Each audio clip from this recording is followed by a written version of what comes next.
Welcome to another episode of SJS Recommends. So today we are going to talk about A Special Day from 1977, directed by Ettore Scola. Sorry if I mispronounced his name. But he's actually an Italian director who I'm quite unfamiliar with. So this film I watched for the first time quite a few years ago. And now I rewatched it a couple days back and fell in love with the film even more. So I don't know that much about this director. I know that he has a couple other films that are quite highly rated. And if I know correctly, I think he's kind of known for comedies and dramas. So I think many of his films are maybe a bit different than A Special Day, although again, I cannot say for certain. But even though A Special Day is quite dark in some ways, it also has a humorous element to it. So I can see why this director would be a director of comedies, and of course Italy is a country that has focused lots on comedies. But yeah, so I'll give you a brief plot synopsis. So it's situated in 1938 when Hitler visited Mussolini's Italy, I believe for the first time. But instead of actually focusing on Hitler and Mussolini, we are situated in this apartment building. Most of the people from that apartment building have gone to see like Hitler and Mussolini and those kind of parties in the streets and stuff, those events. But then 2 people or 3 people, I think, have stayed in the apartment building.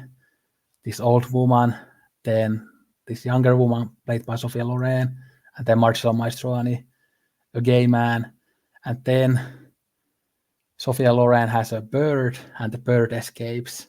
And due to the fact that the bird escapes, she meets Marcello Mastroianni's character. They start talking, and then they develop this very deep relationship inside a day. And we also, in the beginning of the film, see some archival footage of Hitler and stuff, like black and white footage. So it starts with that, and then we go into this very simple plot of the film that's situated in just this apartment building and the yard of the apartment building for the most part. Yeah, so I think that's it for the context, as I cannot really give that much context about it. Like I said, I don't know this director that well, but I'll just say this, that I'm a big fan of both Sophia Loren and Marcello Mastroianni, and they are both in absolute top form here. And you see kind of a different performance from Marcello, where he's way more vulnerable than many other films, and he's also, I would say, funnier here than he is. He often is this kind of fairly serious, charismatic, like womanizer type of character in films, but here he is again a vulnerable, funny, very intelligent gay man. So what did you think of this great movie? Yeah, so first I just want to show thanks to you. Last Criterion sale, you recommended this, so I picked it up. So it was a great pickup. I really like the cover as well. It's a beautiful film. It's a lovely film. It's a touching film. It's one I could watch over and over and over because you just absolutely loved what it's about. I loved the characters. I loved the performance. I loved the direction as well. And, like you said, I don't know about this director. And immediately I also looked up some of his films, but I don't see many of them kind of available or to watch, to kind of main things such as like getting in physical media. So I'm curious about the director. But like you said, I do see that he kind of did a variety of films, and this seems to kind of stand out as something very unique. And yeah, it's a unique film that I think is very accessible, and I think almost everybody would enjoy it. I think, other than people who don't want to read subtitles, maybe that's the only person I would see that would be detracted from seeing this. But even if you are, I would think you should take the challenge and watch something with subtitles and watch this film. And I think this was kind of an instant hit, this film. I think I read that it even got some Oscar nominations back in the day. I think Sophia Loren for the performance and something else as well. And I don't, by the way, care at all about the Oscars, as they really don't know what they're talking about. But I think it's just worth mentioning that it was fairly popular back in the day. And I think I read that like Italy has put this as one of the 100 essential Italian films, even though I think it might be hard to tackle with some of the themes as an Italian when you have that fascist past with Mussolini, and of course there's still lots of far right people in Italy, and so it might be hard to like tackle these themes when you have your own national identity playing a part in the conversation and things like that. But now we could talk about like what type of people would enjoy it. So you already said that it's a very accessible film and you could see almost everybody liking it, and I think so too. But to get into a bit more specifics, I think people who are very interested in history of like fascism, for example, or European history of the 20th century in general, I think this would be definitely a film to watch, even though it doesn't like very directly address fascism. It's more on the background, and then we see the oppression and things through these characters more so than you would see in like your average film that's situated in a context like this.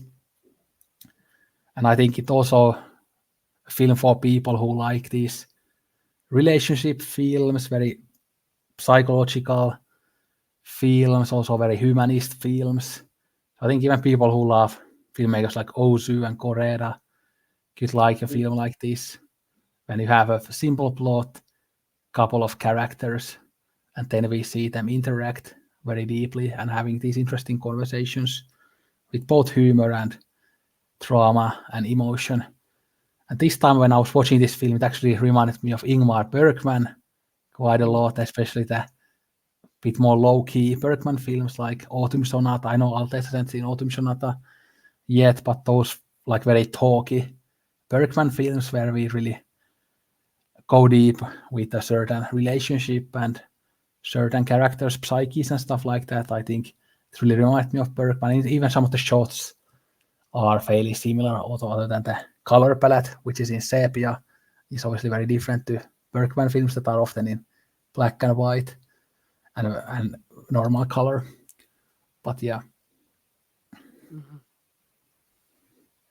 Yeah. Definitely. I agree with all of that, yeah.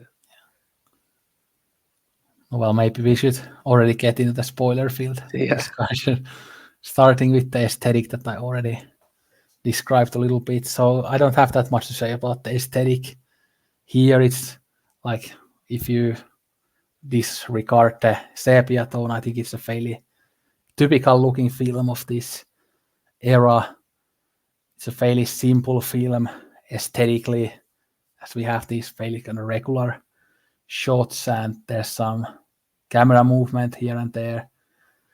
But yeah, there isn't like anything that unique to the visual other than the sepia tone that really adds to the kind of fascist Italy aesthetic. And I think it is like very fitting choice for a film like this. And I also think how they shoot the rooms and focus on this building, it kind of feels like a prison. And of course, this fascist Italy was a prison for people, especially people who were very different. Like okay, Marcello's character here is gay, and gay people didn't fit into this society, this fascist society. They were oppressed, and of course, in the plot, we see how he's sent away in the end, like when he's walking with these two people, and he's having to go to, I think, Sicily. They're sending him to Sicily from Rome. So, and of course, like I mentioned earlier, there's the archival footage in black and white. So of course, that's very different aesthetically than the rest of the movie, and so there's that side of the aesthetic there as well, and how the archival footage it's cut. I think it's kind of cut from different sources. I believe. I think I read that there are a couple of different clips of different archival footage there.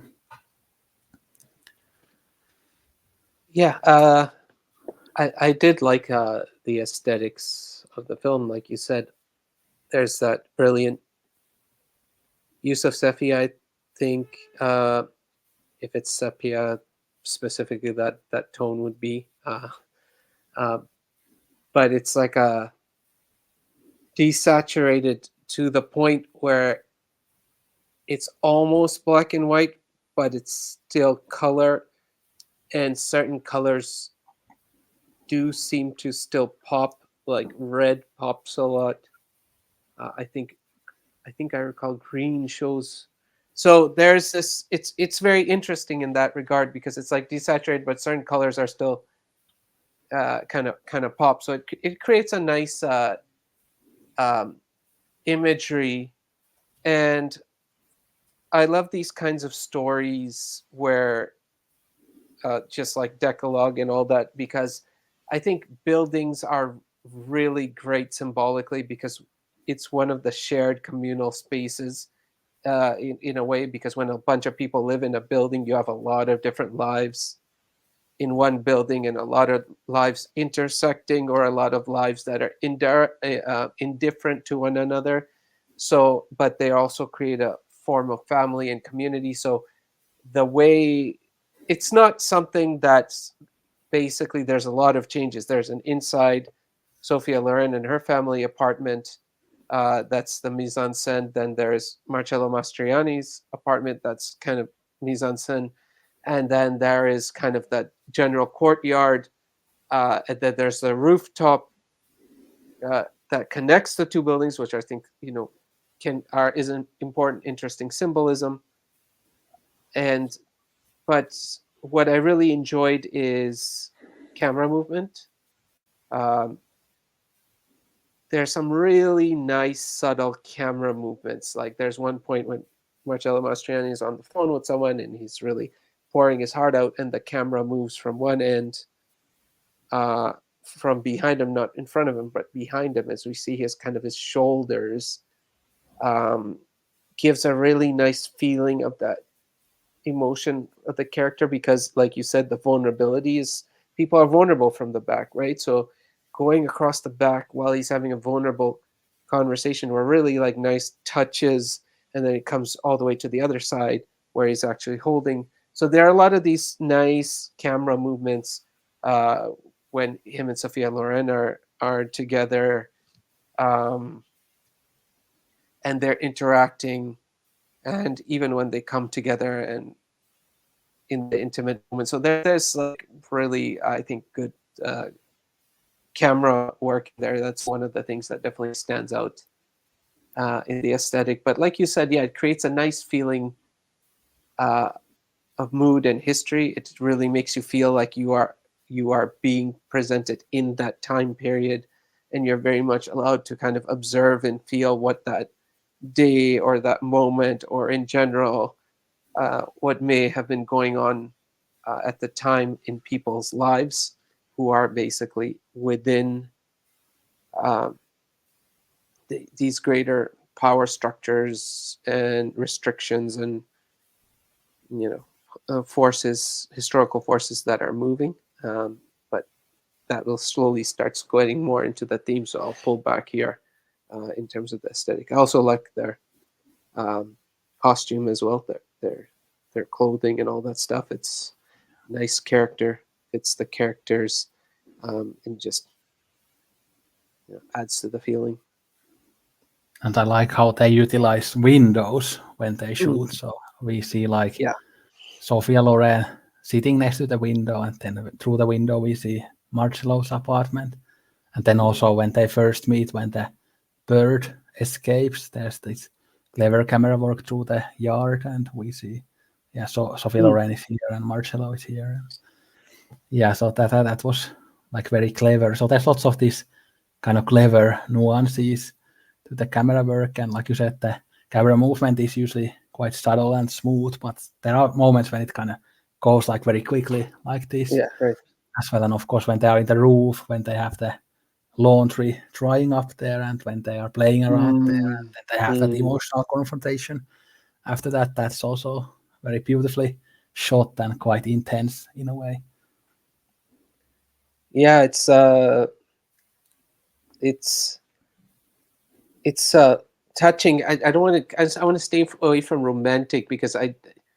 It's not meant to be like a romance movie, right? If anything, it's breaking the romance a bit, which we can think about what kind of romance, because it's breaking the romance of totalitarianism, that Mussolini's Italy, the romance of Nazism, and all these kinds of things. So I think it's an anti-romance that actually ends up being very very touching, so that like you said, the mise en scène is very nice. I think the aesthetic, that's what really says. Even the, like you said, how the laundry is hanging, the lines, and how the characters are also blocked, as in how they're standing in relation to one another, and their movements, their body movements, and as they're having a conversation, something that Tony has been commenting on, that's really been blowing my mind, because I've always noticed these things about how characters stand in relation to one another, and I could sense some kind of meaning, but I couldn't really express or understand it. But it was nice when Tony was kind of connecting in our last chat too, in Heroic Purgatory, relating that to abstract cinema and stuff. So it is very much like a stage play in that sense as well, very theatrical, that those positionings really matter, whether they're coming together, whether they're moving apart, and all that stuff. So it's almost like a dance too. uh, not a real like dance film, but it is a kind of a dance. These two characters are dancing around each other. They're getting to know, they're interacting with, they're entering each other's space. And so that is captured just very nicely. There's a real nice feel that goes through it, and definitely I feel that the overall aesthetic choices contribute to that and really enhance it to the fullest. Yeah, that was a good summary. And now I think we could start getting into the themes. Mm-hmm. So I'll start with like in a very basic terms that I think there are like three like main subject matter here. So one is I think gender roles, then particularly masculinity. What is masculinity? They even kind of directly talk about what it means to be a man here and things like that. And then there's of course the fascism and living under fascism. What does that mean, especially for people who aren't don't fit that rigid heteronormative way of looking at people. But we also see how fascism affects these normal people and how brainwashed they are and things like that. So those are kind of the three pillars of analysis that we could focus on. And of course, I'm sure that one can find even more things to unpack here. Yeah, absolutely. I do think those three kind of factor in. For me, I think it started out with the title itself, a special day. And what is the special day? There's a nice little play on the title, because in terms of that context, obviously everyone feels that the most special day occurring for them, they thought a very special day is occurring, a historic moment. So Hitler is coming, our countries are coming together, and there's this celebration of how this success that's going to come to the two countries, and all, they're going to rule the world, and all these ideas. But the true special day is two people coming together, and the walls that separate them come down, and people get to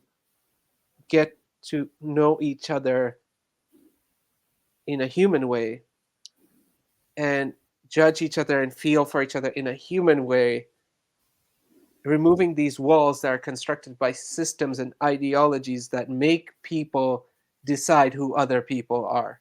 So I do think that, yes, very much that system introduces these elements: gender roles, masculinity, okay, fascism, okay, how you stand in terms of force and surveillance, and freedom of speech, and any number of things. But it's this individuals versus the system. And when individuals meet, it's very different than how the systems make people behave to each other. And the systems are not just fascism, but the systems can also be, like you said, the gender roles, like how men and women are to behave with one another, and okay, the family unit, and on and on and on and on and on. Yeah, I actually hadn't thought about the title that much, but now that you explain it very beautifully, how the contrast is between the two types of special days, the political one, but also the special day between these two individuals, and that actually relates to the fact how much I, in a way, relate to this film, because I always have these daydreams and also actual dreams of like randomly meeting someone and having that instant connection and maybe falling in love or just developing a nice friendship. Obviously, usually friendships and relationships, they don't click instantly like that necessarily, but sometimes it happens, and I think it's just incredibly beautiful. And with my huge idealistic romantic ideals, I just live for things like that, and yeah, always dream about things like that. So I find it really just such a beautiful movie through that, Yeah, and especially as there is so much difference between these two characters. Of course, in a fascist Italy, and even if it wasn't fascist, the fact that it was in the 1930s, people hated gay people, but it's really beautiful to see Sophia Loren that, yeah, she's shocked when she first hears that, when like Marcello comes out in a very powerful way that I'm queer, I'm whatever, and but then she says after that, I don't care what you are, I accept you, and she obviously instantly falls in love with him, and she's still in love with him even after she learns that. So it's such a beautiful tale about human connection, and like I said earlier, it's a very humanistic film in that way, when we see two very different people coming together and understanding each other. And this is the type of way I try to act as a person in life as well, that I try to understand people who are very different to me, and I always try to grow as a person in a way that I will be more and more understanding, as I haven't always been as understanding as I am now. And I think this film has very good lessons in that way that people can find useful even to this day, when there are still some people who, for example, hate gay people or are racist or whatever. So it's such a beautiful way in that way, but obviously very darkly beautiful in a way, when we see that these people develop this connection, but then the end is that Marcello has to go away due to the fascist society, so the oppression comes back then. And we see that even though we can have these beautiful moments in a oppressive society like this, yeah, it usually still doesn't end well. You can have these brief moments of happiness, but it will all go badly in the end. But at least you will have that memory of something good, and you can still retain some of your faith for humanity when some of these brief glimpses of hope happen in your life, even though most of the world is very dark in front of your eyes. And it's a very powerful moment when Sophia Loren starts to read Three Musketeers, and she has that object, that memory of him, and she sees him like with the two men walking away. And it's a very sad thing, especially we kind of find out that her relationship with her toxic fascist husband is like really awful as well. And even when you see the kids talking about like oh, why didn't the German Navy? I wanted to see the Navy, and things like how they talk, and they're all like obsessed about war and weapons and stuff like that. When she has found what actually matters in life, which is human connection and love, but then she has to confront her family after that brief, beautiful experience, and then come back to reality and see that the world is often about these meaningless things like war and violence, and not about love, human connection, and art and things like that. absolutely. Like the title has so much meaning, because it's like you can even ask the question, and I think this is something you and I both can relate to quite deeply. So I think that it can be quite moving for people who experience this. But isn't it a special day when you become visible or you can share everything about yourself? And it's like, here are two people that are in a way locked and invisible, right? And it's not two. When you think about it, there are three people. There, there are three people who are quite literally left behind. Everyone has gone to the festivities. And then there's one person who's the caretaker who's really just rigid and doesn't want to open up, and all is just sitting there, and this is right and that's wrong, and oh, why are you in the company of this person? This person is a subversive, you shouldn't be around this person, this caretaker, this person that's really intruding. So but she's been left behind as well because she's the caretaker. Sophia Loren's character has been left behind because and what's her name? Her name is very beautiful. Do you remember her character's name? No, I but I forget. remember Marcelo says that, yeah, you have a pretty name. Yeah, she has Antoinetta, right? Antoinetta, I think it is. Ant- Antoinetta or something like that. Like she has a beautiful name, um, and she's left behind because okay, they can't afford to have help and stuff, and then he's left behind because he does for all the reasons you've already mentioned. And yet they're like people. They're gonna unlock each other through their interaction, and they're gonna make each other fully visible, and that's so special, right? Like that there's nothing more special than that. Even she doesn't realize how invisible, and the audience doesn't realize how invisible she's been, because we think she's generally okay, right? Like she's tired and she's the mother and we can see that burden, the woman having to keep the home, all these kids, so she is definitely burdened. I'm not saying she's living the life, but what I'm saying is the layers of what she's struggling with are hidden even to us. And same with Marcello Mastroianni, because we don't initially know anything about his journey, why he's there. We do recognize there must be something wrong because he's sitting there and she's sitting there. So because people are left out, you know there's something wrong. They're not part of the masses, but they also represent the solution, because when the masses are gone, these two individuals are going to unlock each other. And it's like, it's so amazing. I think it's just as soon as she comes to look for that bird and he interacts with her and he's kind of, talks to her and she leaves, that's when he goes on the phone and he's like, I just want to tell everything about myself to someone. Finally, it's like his loneliness has gone to a breaking point, and his suppression has gone to a breaking point. He's tired of not being able to just be himself and someone just know everything about who he is, and then see him on his own term, like see him on his own terms, not on defined terms, on socialized terms. And little do we realize that his search for that actually mirrors her search. So like you said, it goes back to the aesthetics. They're two apartments, they can see each other's apartment, they're all in their little box with that little window, and little do they know that they in a way are struggling with the same thing, and they kind of become a balm for each other's pain or journey in relation to that. And like you said, but unfortunately, yeah, it is sad because it's just a fleeting moment. It's a special day, but a special day means it's a fleeting thing too. It's just a one special day. Makes you wonder, why don't we have more special days in existence? So it creates that wonderful, it's sad, melancholic, but also a feeling, something stirring you that's saying, why?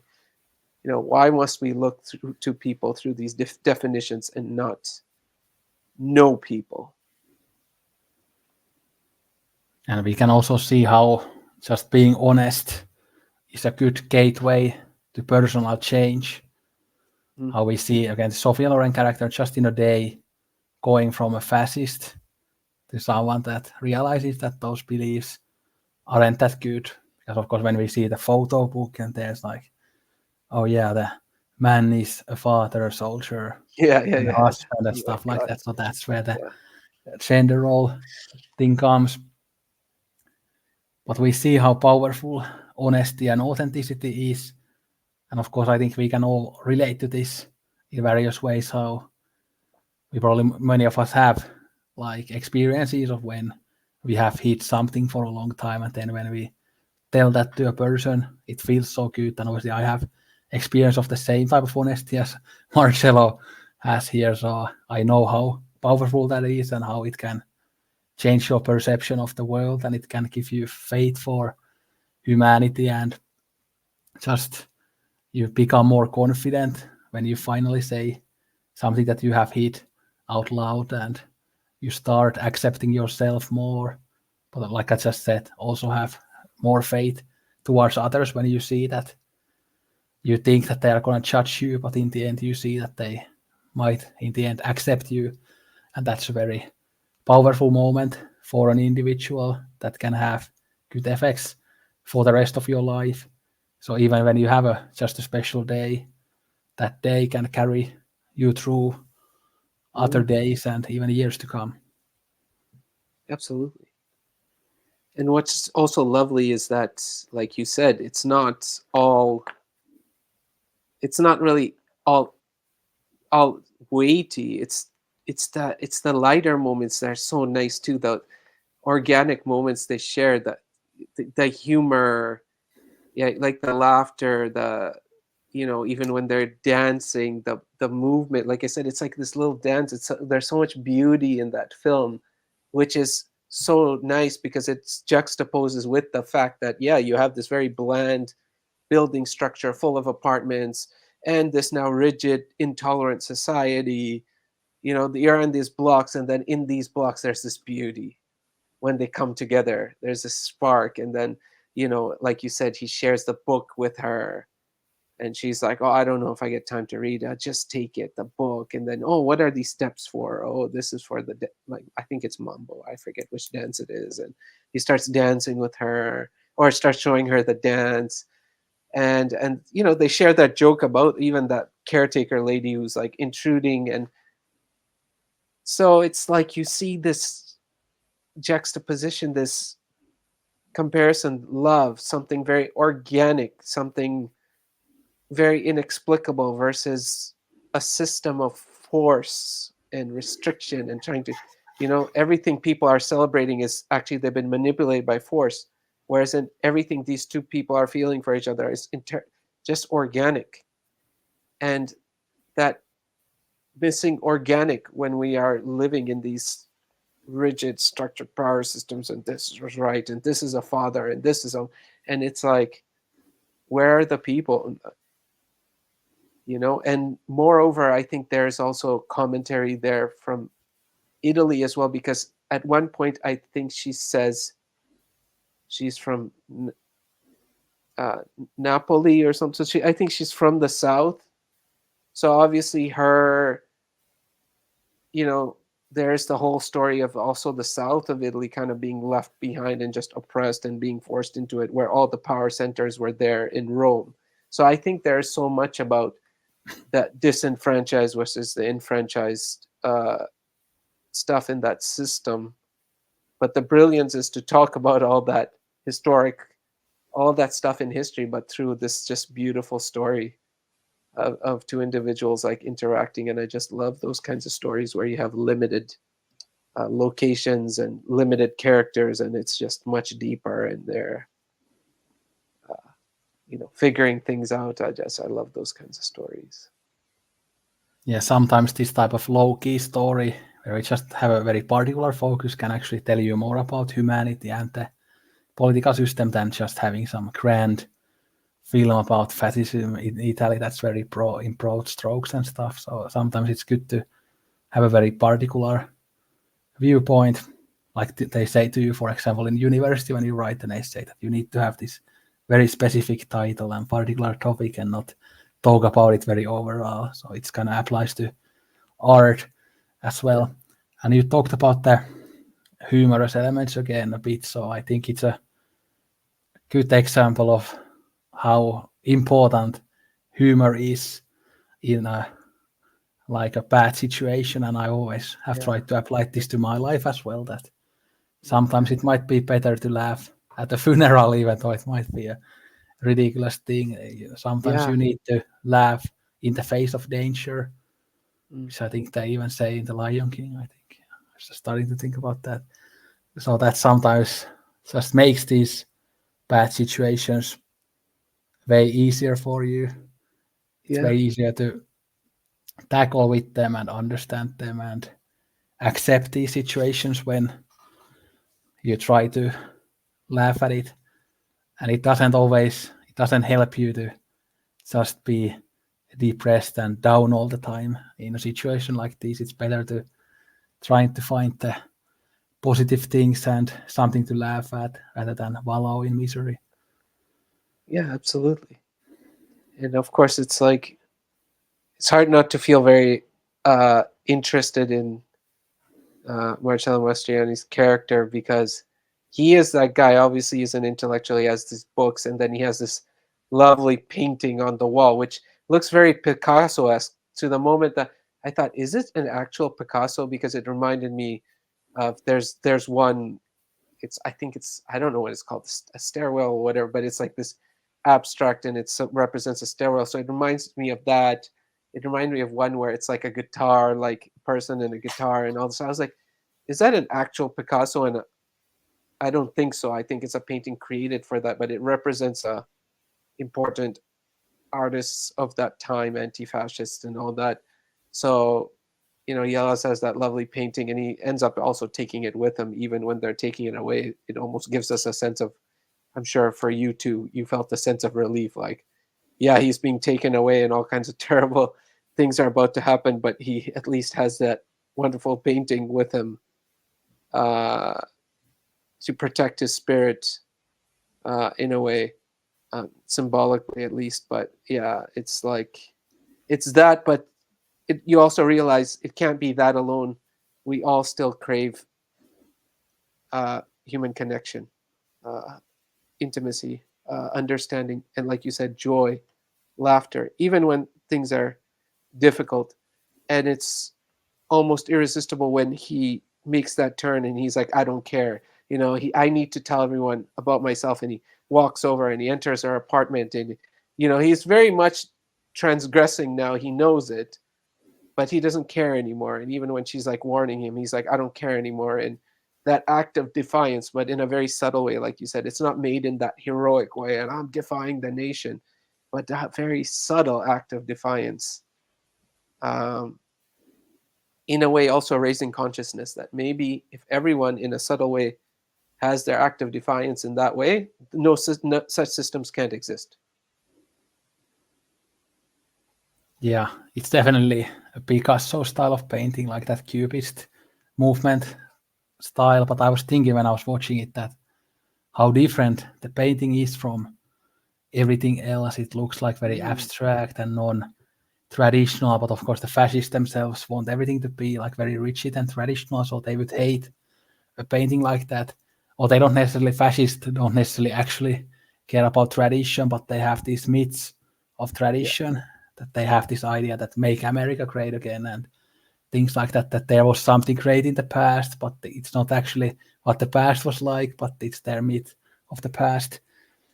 But I was thinking when you were talking about the painting, like when he takes the painting with him, that he kind of takes his authentic self mm, with him, that he doesn't part with his, mm, like you could say, queerness and his authentic personality, but he, even in that oppressive situation, when he's taken to Sicily or whatever, wherever he's taken, that he wants to retain what makes him him and who he is as a person, even in that tragic moment in his life. So he doesn't want to let the fascist brainwashing him into something else, but he wants to retain his humanity and his persona. So I think the yeah, and painting actually has lots of significance. absolutely. And then you have that question as well that for Sophia Loren's character, like Antonetta, like, is she gonna do that as well? Because she has the book with her, she read a bit. Her family's gone to bed. Clearly, there's a change in her, and she's watching him taken away. Is she gonna have that similar courage to maintain her authentic self? Because the other beauty in this film is the vulnerability of both of the characters and how well both actors exuded that vulnerability. Because Sophia Loren is obviously very famous for her from her time was very famous for her beauty and celebrating her. So you know playing against type and being the housewife and being put in a less kind of glamorous character, and not done up glamorously, but in a way her beauty is magnified so many times more because she gets to play this real character, and this beautiful like vulnerability in her. uh it's so just like that study of vulnerability is so moving, and so healing too in a way.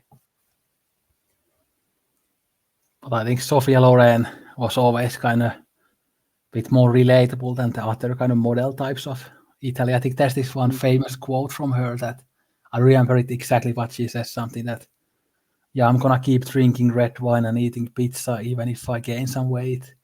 Like I don't Okay, care nice. like these like really thin models. Like I want to have fun too. So Yeah, she's in that way kind of more relatable than your average model that starves themselves or whatever. So that just came to me when you were saying that. But I really love her as an actress in general. I think she's so great. She has so much personality and charisma and even wit and kind of this aura of kind of feminine strength, you could say.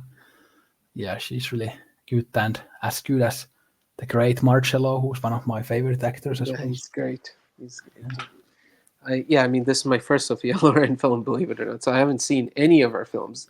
I just know her from that time because with my parents and stuff, certain figures, them kind of, being in their 20s, at that time and all this kind of stuff. So they would name these figures that I didn't know. Oh, Sophia Loren, this. I never watched them because I had certain, like you said, I probably had certain ideas about them.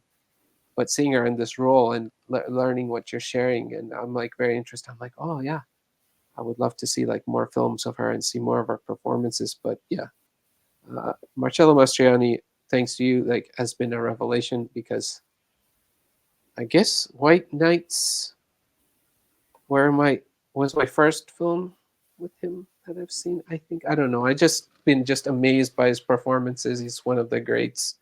You can already see that. He's one of the probably the top 5 actors of all time, probably. Uh, yeah, it's just amazing. I just thank you for kind of sharing that. I just love his performance in this. I absolutely love him in this. I loved him in as La Notte Bianchi as well. Just yeah. Yeah, later on the year, we will have 8.5, which is probably his most famous performance. Yeah, so that will be very interesting.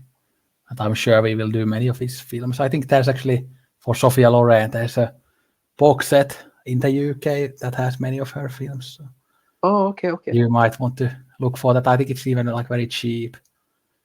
Like it's that label that has released quite a lot of Italian films in the UK. I can't Oh remember yeah, what they're right. called. Yeah. I know which one you're talking about. Yeah. So I think it's like Sophia Loren They've even put Golden this Box. film out. I think they put Yeah, this yeah, film out as well. Yeah. yeah. Yeah. I know which one you're talking about. Yeah, I'll have a look at that.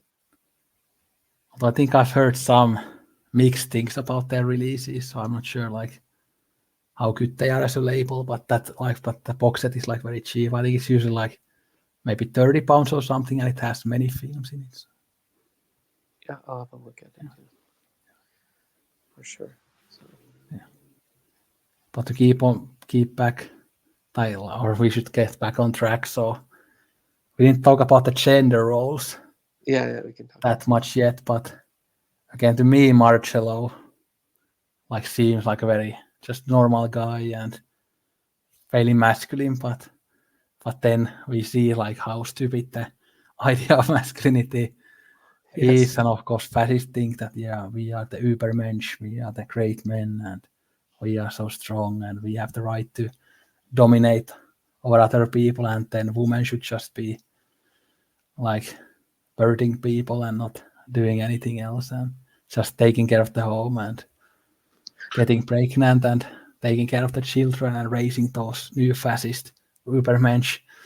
But yeah, the quote from the photo book that I already mentioned that yeah, masculine man or man at all, you need to be a father and a soldier.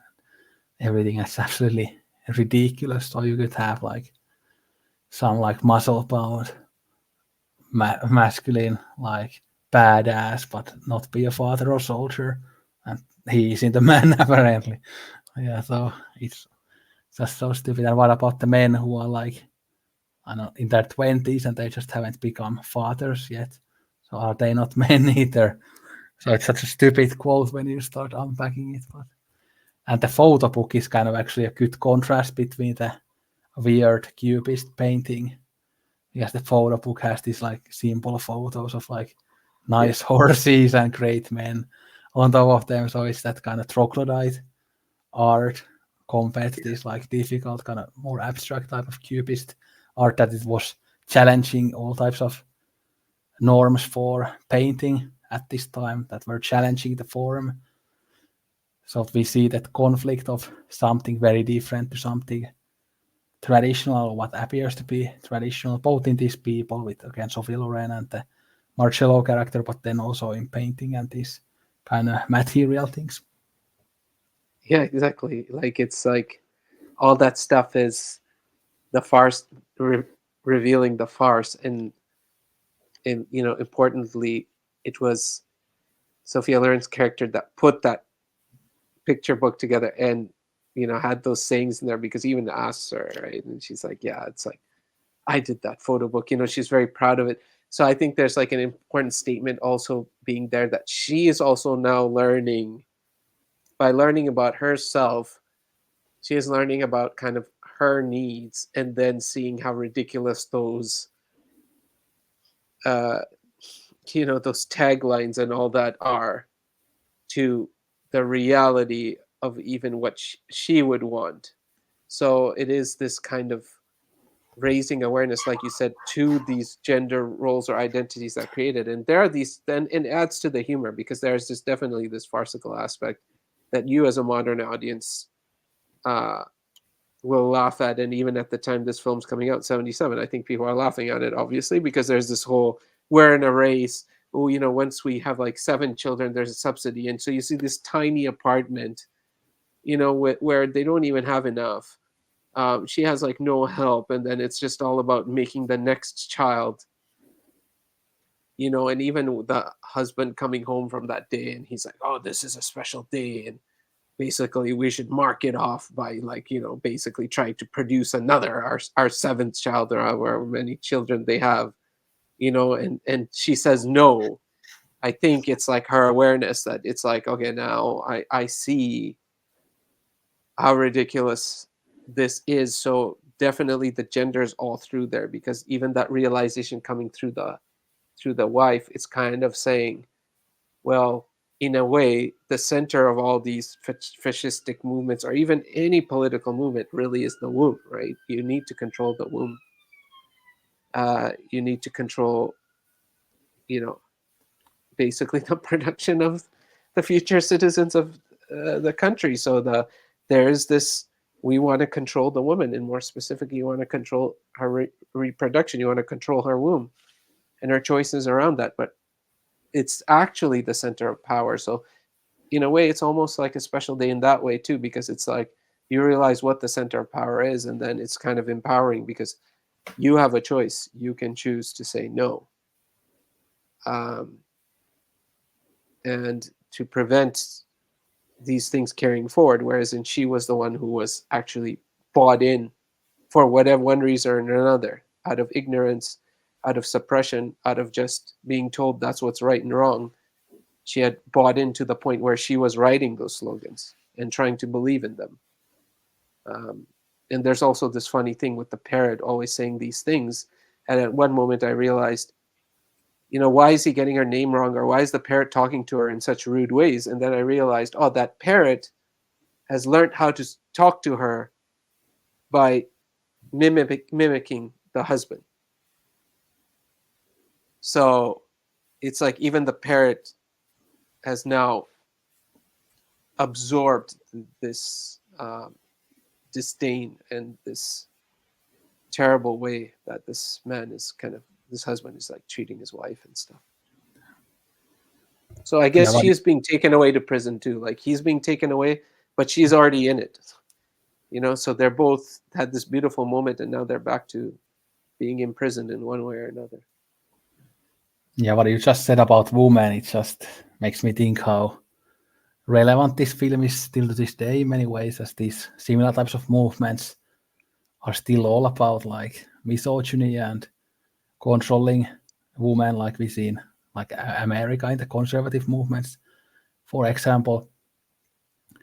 But we also see in this like how no matter who you are, whether you are a good fascist or whatever you are, we see that the whole goal or the point of their life is to contribute to the state, contribute to the Yeah, society, and they aren't allowed to have their individual desires and their individual personas and stuff. They just need to fit in this rigid way of being and just continue to do that whether they want to or not. And that's the case for every single person in this world.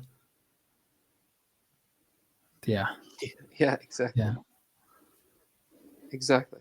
I mean, that's what it is. And you can see that, right? What they want individually has been suppressed, and now it's coming out because the masses are gone and they no longer have to put up this farce for a little while. Which farce includes, which made me really laugh when they like kind of come back and they were like, "How is Hitler?"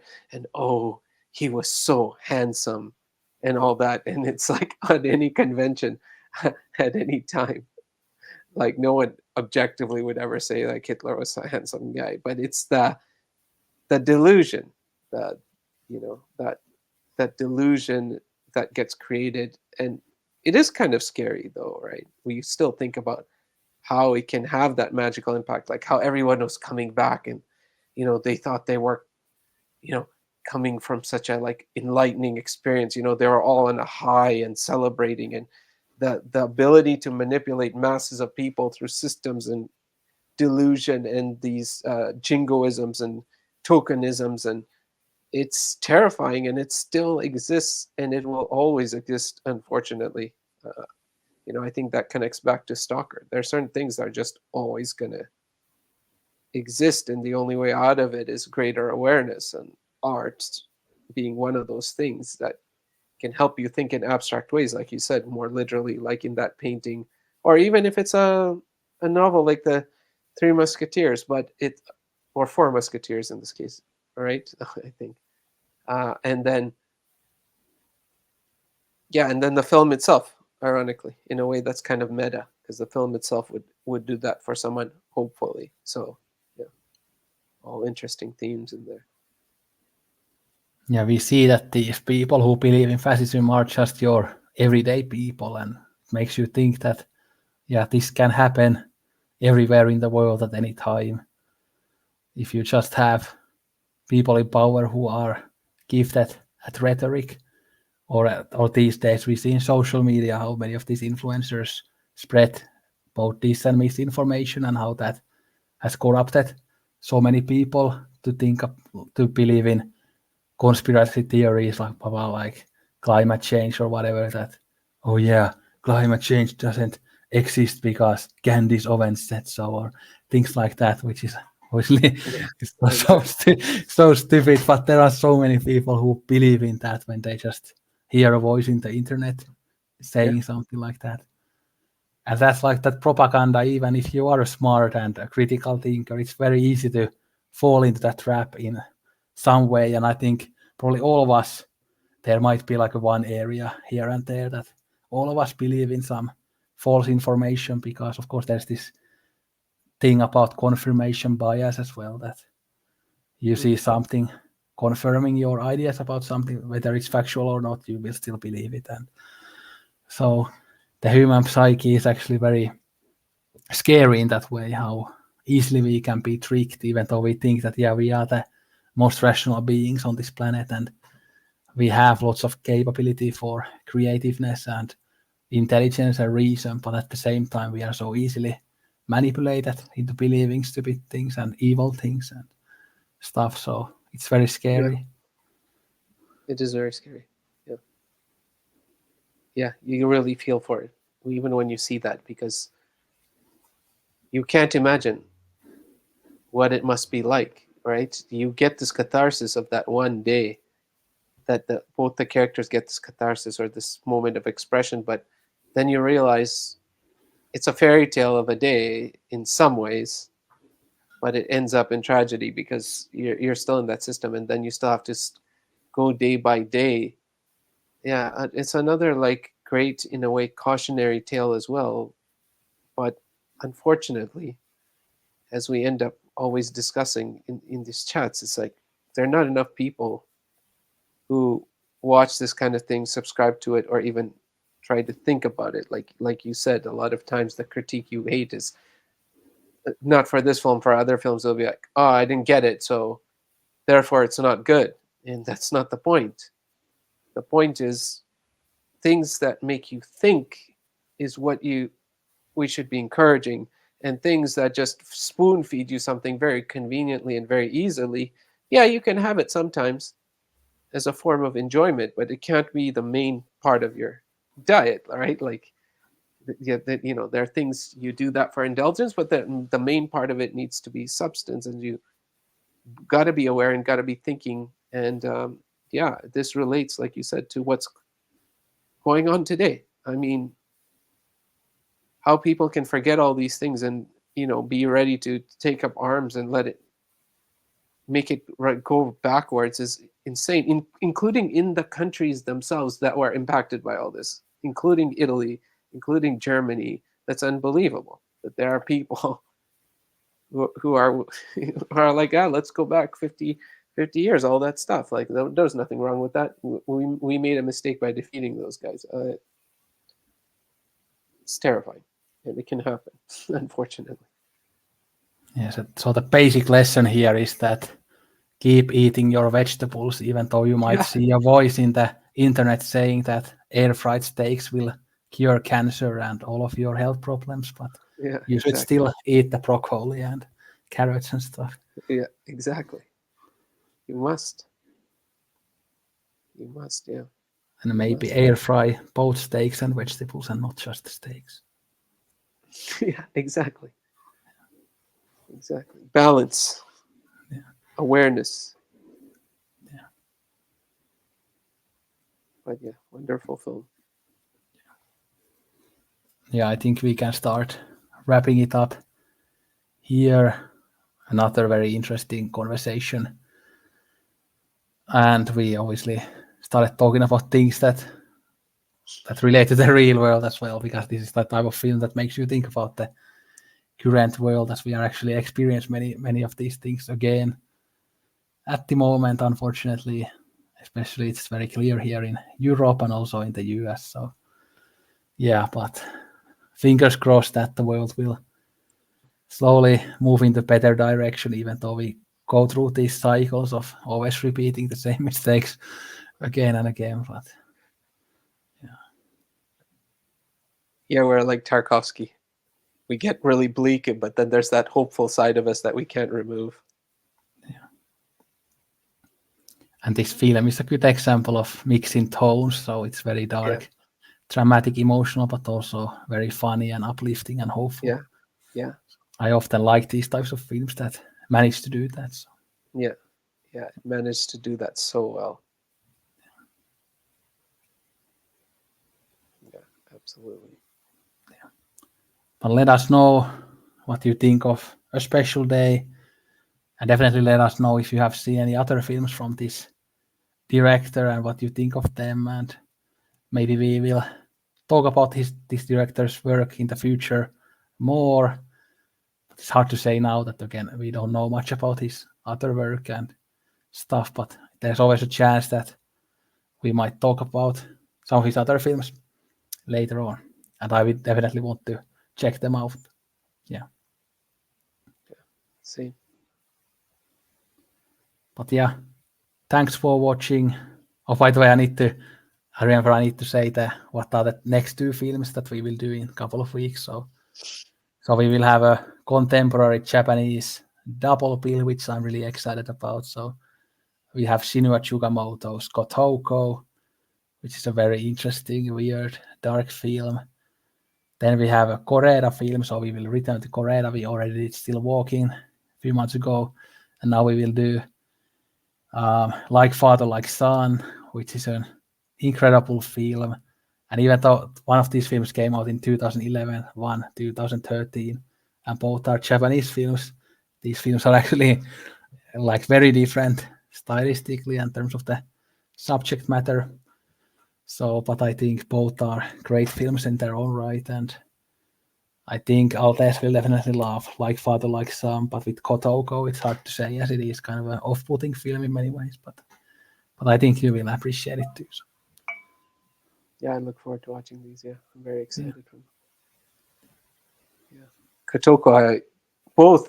I mean, were original recommendations from you that I came from your channel when I was watching. I still watch it, but when I was originally started watching it and stuff before I had met you online. Yeah.